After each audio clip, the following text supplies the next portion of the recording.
The beginning of the year, Chapman University, the most accurate forecasters of the gross domestic product in the country, predicted we'd be in a full-blown recession by the end of the fourth quarter, right now in 2023. But yet we still haven't seen a recession, and the government continues to spend its way out of this. Listen closely as Dr. James Doti from Chapman University gives his economic forecast for Orange County last week and the reasoning why we have not seen a recession yet. Not to make excuses, because the reason we went wrong has implications for our forecast that we'll be presenting this afternoon. What happened? Let's see the magnitude of our error. We forecasted from 22 to 23 that the economy on average would drop by 0.4%. It actually increased by 2.4%. In actual dollars, instead of dropping $87 billion, the economy grew by 523. So all told, that's a swing of $610 billion more spending than what we forecasted. That's 0.6 of $1 trillion. That's a pretty big matzo ball hanging out there. What explains it? How do we get out of this one? Well, let me bring you back to your principles of economics, specifically macro theory.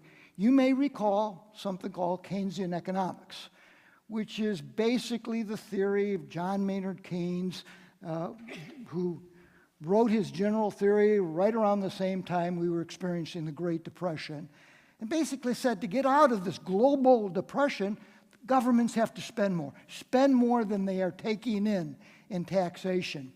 And again, this is history.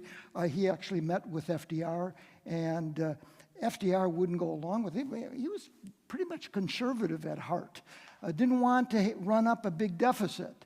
And it wasn't until World War II when we really had Keynesian fiscal policy and the kind of spending that Keynes wanted that we ultimately got out of the Great Depression. So when you look at fiscal policy, a great measure is the deficit, which is basically the difference between spending and taxation. And the greater the deficit, the more fiscal stimulus.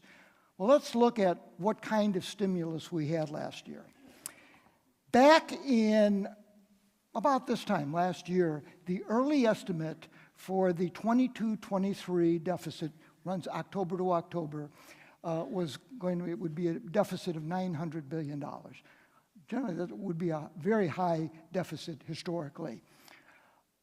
In mid-year, the CBO, the Congressional Budget Office, revised that to $1.2 billion, $1.2 trillion. But we didn't believe them. We said it's going to be even worse than what the CBO is saying. This was at our update forecast. You may recall we said it's going to be $1,400 billion, $200 billion more than what the CBO is saying. Right now, looking back, what actually happened? $2,000 billion, $2 trillion deficit. And that means that it went up from what we were saying in June, 1,400 to 2,000.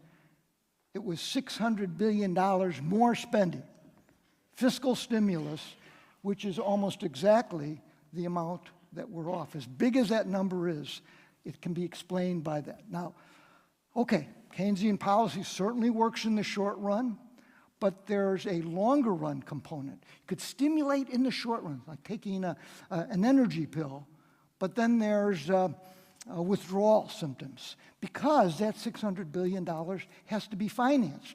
The government has to borrow that. And they do that by selling bonds to you and I, the public, and also the Fed. Usually the Fed is a big player. That's what they call monetizing the debt, where the Fed will go in and buy enough bonds to keep interest rates where they are. This year, the Federal Reserve is doing the exact opposite. Not buying